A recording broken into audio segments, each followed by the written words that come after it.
And welcome to the Hidden Pieces with Kimberly Renay. So big things are happening, and I'm so excited to share that. It's like I know it's out there everywhere, but I'm excited in different ways.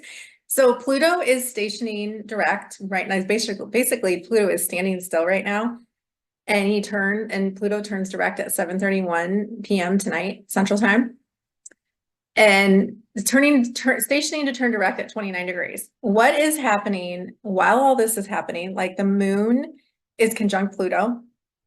Actually, when it happens, the moon's already in Aquarius. Oh, excuse me. The moon's already in Aquarius. But while all this stuff has been happening to me, the stories I'm going to share with you, the moon is conjunct Pluto. Mercury is coming in to square Pluto, and it's like it's about 2 degrees, 2 to 3 degrees, and anything within that 3 degree range, it's like you start to feel it. You start to notice things that are happening. So it's really interesting. I'm like, wow, this is so powerful and so profound, like crazy, crazy, crazy, crazy. And I really wanted to come on here because I've had some of these experiences that I really want to share. And it just kind of like lit me up, and it was like, okay, this is the time to share it because the energy's here. And it kind of leads me into something else. So if you've ever been in that funk, like, Pluto can kind of bring in the funk, like that deep, and it's like standing still. So we're like in this deep, like roto rooter, like it's like going down deep, and it's just like really funky down there. So that's where I was like it started coming last night. And then this morning, like I was just like in this really funk. So I got up and I started saging, and I didn't sage. I used Palo Santo and sweetgrass and then some incense. And I opened up my doors and just like cleaning and clearing stuff out. So I mean, it's good to like go deep and like clear and clean stuff out, like just to kind of move stuff, like get energy moving in different ways. Because like this funk can't stay here. Like it's not allowed to stay here. Like if it's here, I'll feel it, but it's not staying here. Like we're gonna get whatever needs to come up and be brought up, and then let it go. Like it's time to go. This isn't a energy that I want to stay in. So, and I know there's like some really deep healing work that we can do that I have done. But I also know that it doesn't have to stay, it doesn't have to last forever. It's like you feel it and you let it move through your system, and you let it go. Like it doesn't have to stay for days, and it can be a couple hours, but move it through your body, go for a walk, like clean some stuff, do something to start getting that energy up and out, and just let it flow up and out of you, through you. So that's what I did. I was cleaning and saging or smudging, more so smudging, opened up my doors, got stuff moving. And then I'm sitting here and I was like texting one of my friends, and it was just like, there's no more looking back. Like it's time to move forward. Like it's forward movement. It's like when we're looking back, I feel, it's almost as if we're trying to take step forwards, and we're realizing in an old way or an old being that we can no longer be anymore. And in order to get to and go where we want to go, we have to be the new version of ourselves. Like this old pattern, this old habit, this old stuck whatever can't stay, because it's not going to help me get to where I'm going. So it's moving and shifting out of those old versions of ourselves, those old cycles and patterns, and like stepping into this new version, and like, this is how I operate going forward. And when we're in that stuck pattern, when we notice we're in like that old pattern, that old cycle, it's like, wait a second, what's going on here? This is an old thing. This is no longer. So the more we realize it, the more we can move and shift through things a lot faster. But what happened was I was in this energy, right? And I'm sitting here and I texted my friend, and then I was writing an email about the different programs and stuff that I want to start working on. One of the things that I've been doing is Mercury Mysteries through Mercury retrograde. And so I was writing her about that, because we're putting it together now. And so I was like writing this email, and I'm in like writing it out, and all of a sudden I hear this like thud. And I was like, huh. And it felt like, it sounded like something like fell. And I was like, huh, and I didn't get up. I didn't like go look to see. Actually, I thought it was bathed. Maybe she jumped off the counter or something. And then all of a sudden I look up and there's a bird and it's flying across flying across our house over here and then back over. And I was like, oh my gosh, there's a bird in the house. First thing I do is look for Dot, because Dot is the cat who loves to bring us critters. She loves to bring us lizards and birds. Sometimes they're alive and I get to set them free, and sometimes they're not. And I've had my own journey through all of that stuff, but I'm good. But this one, I'm looking for Dot. Dot's nowhere to be found, nowhere to be seen. And so I'm like, okay. And so the bird went into our laundry room, and the laundry room has two doors. Like, it has a door coming into our house and it has a door going into the garage. So I was like, okay, let me get all the dogs out of there. And because they kind of all just followed the bird in there. They're like, oh, what's going on? All it around. So I'm like, let me get the dogs out of here, put them over here, shut that door. I went outside used the garage door opener to open the garage, came back in through that door, and the bird just sat there. Like, it was just sitting there, and it was just kind of like watching me. And I was pretty close to it, and it moved. Yeah, it was there, and I sat there with it. And then when I opened the door, I kind of had to like guide it to go out. And when it went out, it like actually just flew right outside the door and landed on the vacuum cleaner. And then it was just kind of sitting there. So I was like, huh, this is really interesting. This bird flew into the house, and I'm having like this pretty intimate experience with it, because it's just sitting here like looking at me and wondering what in the world. It's like, it was like a light gray, it had some white and a really pale yellow. And on the video or pictures, you can't see the yellow, but when you got really close, like, you could really see like the pale yellow in it. It was a pretty bird. It was cute. It was like a cute bird. And when I looked it up, I found out it was a warbler, warbler. So I was like, okay. And then I sat there for a little bit, and then the bird flew up on top of the garage door, didn't go down and out. It flew up and it sat there for a little bit. And I'm like, okay, I'm just gonna leave it alone. It'll find its way out. And I came back in, and then I looked out, and it like flew up and around and down and went out. So it got set free. I had this amazing experience with this amazing bird that flew into the house. And I say this because Pluto, like Mercury, is very mercurial, and birds are like very mercurial. I think all small, like pets, animals, all small creatures are to me very mercurial. Larger animals are more Jupiter.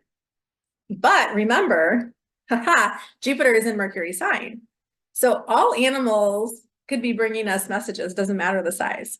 Like, all animals are like in it, right? Horses, elephants, whatever it is. Like, can be lots of messages coming in all ways and in all forms through animals.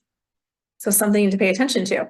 And I say this because and what I have noticed over some years, whenever transits Mercury is making, more so Mercury Pluto transits, I don't know if it's that Plutonian energy, and it's like this power, like it just brings up the power of the animals, like this powerful instinct like within them, and they just are like, they are like connecting with us, and it's just like fruit, and they bring in these divine messages for us.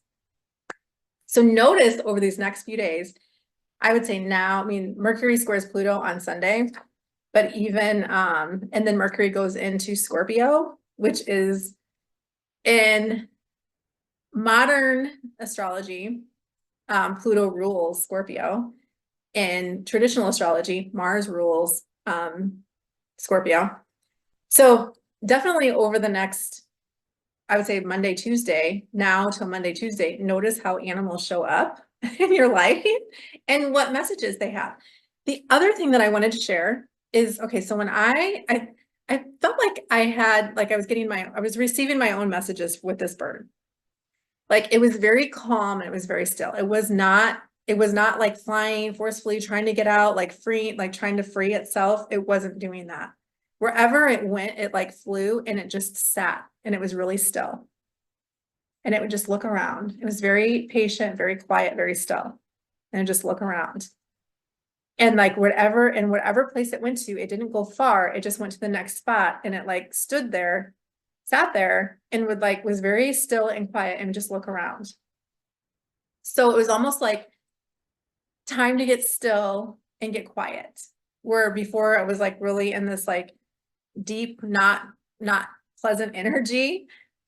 And it just didn't feel very good. But the bird coming in almost brought like a stillness and a quiet and just like this, okay, just watch what's going on around you. Like from a higher view, if you think about birds fly up, like birds have a higher view, they have a higher perspective.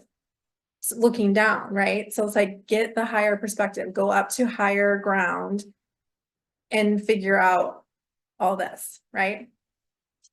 So I got my own messages first. And then I decided to like try to figure out what kind of bird this is because I had no idea. I just knew like the colors and what it looked like. And then I wanted to see like, well, what's out there? Like, what does it say about birds flying into your home? And there's not a lot of good things. It says good and bad omens, but normally it's like a lot of pleasant, like good things whenever like the animal spirits, but for the bird flying into the home, it was kind of fear-based. And I was like, oh, wow, this is really interesting because I didn't feel fear at all when the bird flew into our home. And my whole experience with the bird was not chaotic or stressful. I mean, it just felt like, okay, let's just move the bird through and let it be where it's going to be and just guide it out, I mean, that's kind of how I am. Whenever little critters, we get lizards and stuff that come into our home, I just get a little cup and I just guide them into the cup and then I take them outside and put them on a tree or a bush or something. And I do that for all animals. I do that for wasps. I do that for bees. I do that for bugs. I do that for spiders. I do it for all animals. I don't judge. Like I save them all. I just take them outside. I don't want you in here, but you can go outside. That's your space. So just notice over these next few days, like what messages you are receiving from animals, like the divine spirit of animals and how they're such beautiful guides and messengers for us. And notice how you feel when they come into your life. Like, do you feel like this love, like this calmness, this peace coming over you? Or do you feel like stressful and chaotic or fearful, like depending on what the animal is? Like I used to be really fearful of snakes. And now when I see a snake, I just see beauty in it. Like I just have like this, I'll just at a distance, whatever, but I'll sit with it and just be with it. Because they're so amazing. Like all animals are just so amazing in so many ways. So, but I notice whenever Mercury is doing any kind of transits, animals tend to come into my world in a very profound way. And when Mercury does stuff with Pluto, it has aspects to Pluto, I find that animals really come in an even more powerful way. So I'm really curious to see what happens, like, because today all this happened. And then after that happened with the bird, I was sitting here for a little while later, and then this dog, like I have 7 little ones. They're all inside, but they were like out back too, because I had the door open. And I'm looking, I have a window right here, and this is to the front. And this big red dog comes up to the porch, and I was like, oh. And then it like runs, but then I saw a guy, like I heard a guy, and then I kind of looked and saw him. I was like, oh, that's really interesting. I'm going to stay inside. I went out back just to check on mine to make sure everything's good. I'm like, okay, let's bring all them in, shut that door. We're all good. And then I went outside, and the guy's like by our fence, and he's like crouched down. And then all of a sudden the dog, like this big red dog, kind of runs up like towards me. And I was like, is it nice? Like, it kind of like came towards me, but then he just started walking away from me. And then I realized the guy was like, oh, like I'm trying to catch the dog. So the dog got out and he's trying to catch the dog. So what are you trying to catch? What are we trying to catch? I was like, it's running away from us. And what are we trying to catch? I was like, well, do you have treats or something for it? Like, can you give it something to get it to come to you? Because I was going to get treats for him. He's like, no, I think it's already going back home. So I was like, okay. When I came back inside, what came to me, because I think yesterday I got the email from Netflix and it was saying that Clifford the Big Red Dog was going to be on Netflix. And that's literally what I thought of when I saw the dog. I was like, oh, Clifford the Big Red Dog. So maybe there's some messages in that movie. Not sure. I haven't seen I've only seen the cartoon. I've never seen the movie of it. So that might be something to watch. But I'm excited because all this Mercurial stuff is happening.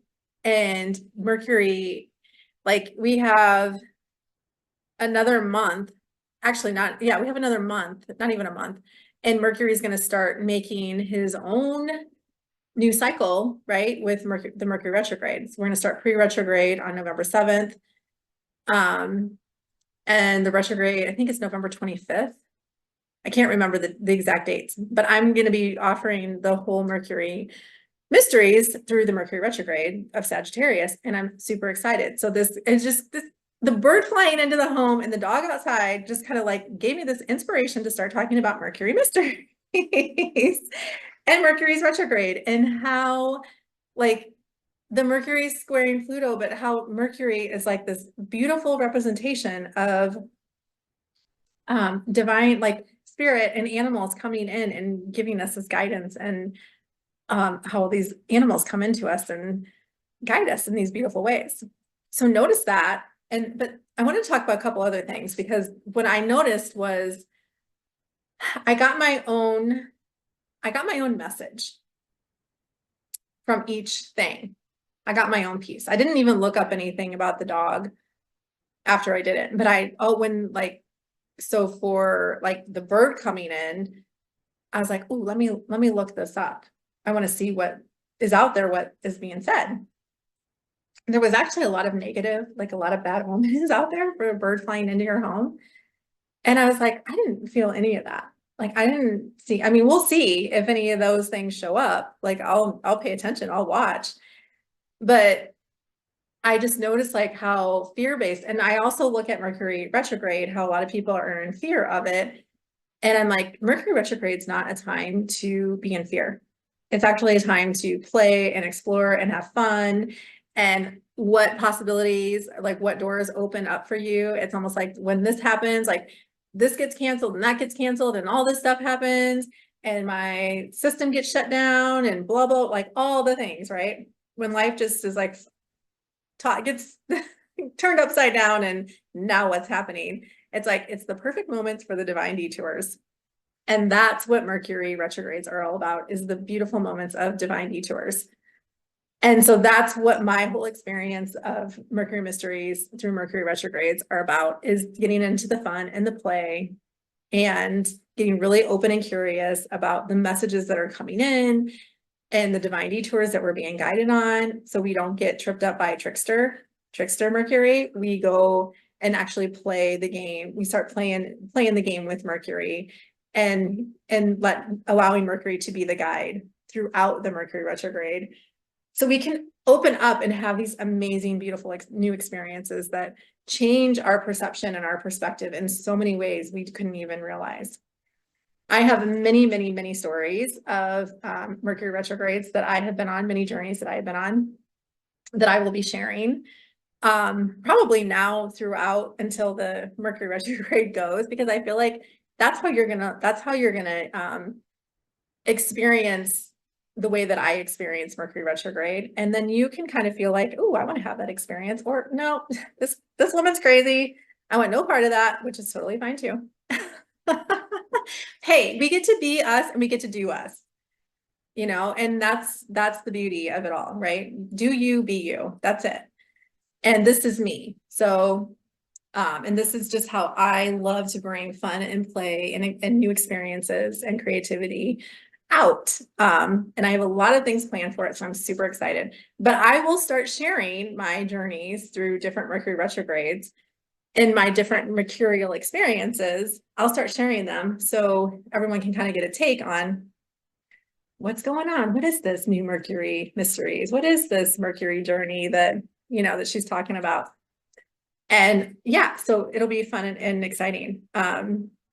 It's a way for me to start sharing me and my voice and my views and my perceptions and perspectives of Mercury and the Mercury retrogrades. And my new love is Mercury mysteries and how I've been guided to bring this all together. So with that, I'm gonna share one more thing. I'm actually gonna ask one more thing. Over the next few days, notice how the animals, all animals, big, small, whatever, notice how animals show up in your world, in your life. And just when you have the experience with the animal, what do you feel? Like, what is your initial feeling? And then as you sit with the animal, what comes to you? What do you feel? What are you experiencing? What do you feel like the animal is actually bringing you into your world? Trying to bring a message to you. And then when you do that, whatever that is, share that. But then go and kind of do some research on the animal, the spirit of the animal totem. If you just do a Google search and type in the animal and do spiritual meaning or totem, you usually get some pretty good things that come up on every animal that's out there. So, and share that. Does that resonate? Because when I looked up the bird coming into your home, a lot of things that I saw did not resonate with me. I was like, oh, well, I'll see how it shows up, but I didn't feel that. And when I looked up the spirit meaning of the wobbler, the bird, the actual bird, that actually held a lot more meaning to me, because that was using your you have a powerful voice and your creative expression and joy and inspiration. And so that's actually what I felt from that bird. I felt this peace and calm, it was just looking around, and it was, I don't know if I said this, but it was gray and had the white and a very faint yellow. But the yellow to me was the solar plexus. So our vitality, our life force, that shines out. So, I mean, it had all these different meanings to me. And then when I looked up the actual bird itself, that actually was more true. But just a bird coming into your home, the meaning of that, I was like, I don't know about that. But I also looked up one thing. I have to look this up. But I looked up one thing that I thought was really, really interesting. It was the direction that the bird flew into the home actually felt more true.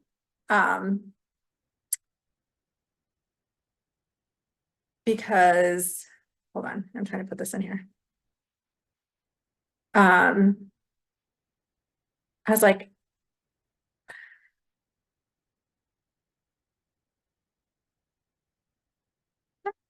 sorry. Okay, enter through the east. If a bird enters in through the east, its inspiration is on its way. And then it didn't really say where it left through. It just was where it entered through. But I know the direction that it entered and left. And the bird left through the southeast. So it's a re-energized, things that were obstacles no longer seem daunting. And as you remember, I was in this really low energy, this funk, right? Funky energy. And when the bird left, I didn't feel that anymore. So in that way, it rang, it some things were true. And then in some other ways, it just didn't. But I also noticed when I look stuff up online, I have to kind of be in my own, is this true? Is this not? What's the energy that it's, and you got to think too, some of these omens and things are from past, ancient traditions and views on the world, right?